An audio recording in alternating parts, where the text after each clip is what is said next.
Do you teach very young children, or do you have your own young children and are wondering how they will progress as they come to school age? G'day, I'm Dr. Peter Price of Professor Pete's Classroom.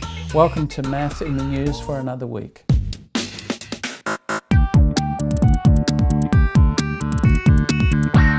This week's article comes from Science News. It's this one. It's entitled Babies' Spatial Reasoning Predicts Later Math Skills. This is a fascinating study of babies from the age of 6 months to 13 months, looking at their abilities in spatial reasoning and then looking again at their abilities when they were 4 years old. So the students were shown streams of images on two screens, one where the images every third time were symmetrical to each other and the other one where the shapes were not symmetrical. And nearly called them students, the babies looked at the shapes that were symmetrical. They noticed the difference, so there was something interesting to them. Researchers found that some children looked at the interesting shapes more often and for longer periods of time. So that was interpreted to indicate that they had a greater spatial reasoning ability. The researchers then investigated the children later when they were 4 years old, gave them another test of spatial reasoning, so tested their abilities then, but also their abilities in general mathematics.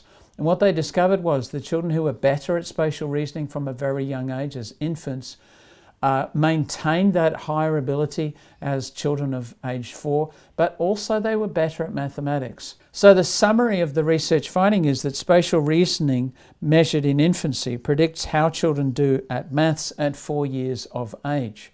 So what can we conclude from this? Well, we could say, well, if we know that babies are better at spatial reasoning as babies, they'll do better when they get to school. And, those who are not so good won't be so good at maths at school. But the writers of the article have indicated that spatial reasoning is something that can be learned. It's not an innate ability that is stuck at one level for life. And so therefore the recommendation is that young children be encouraged to develop their spatial reasoning ability, and that will help prepare them for school and specifically help them achieve better results in mathematics.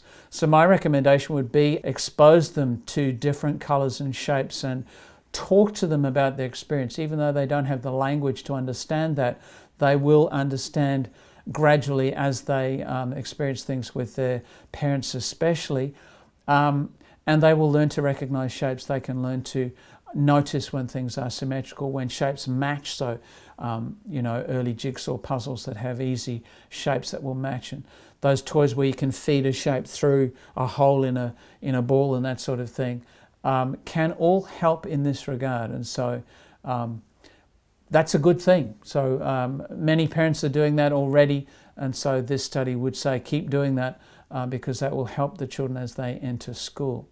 So what's your own experience with young children? Have you noticed ways of preparing children that are particularly effective in helping them get ready for school, and particularly mathematics? Do leave a comment below the video. If you are a teacher of young children and you've noticed things that help them as they begin their education, then once again, we'd love to hear from you. If this is the first video of mine that you've seen, then I invite you to subscribe. There's a button below the video, there's one on the screen. If you click that, YouTube will send you notification when new videos come out. Over here there are some more Math in the News videos indicated by these thumbnails. You can click one of those and start straight away. That's all I've got in this video. I hope you've enjoyed it. I look forward to talking to you again next week.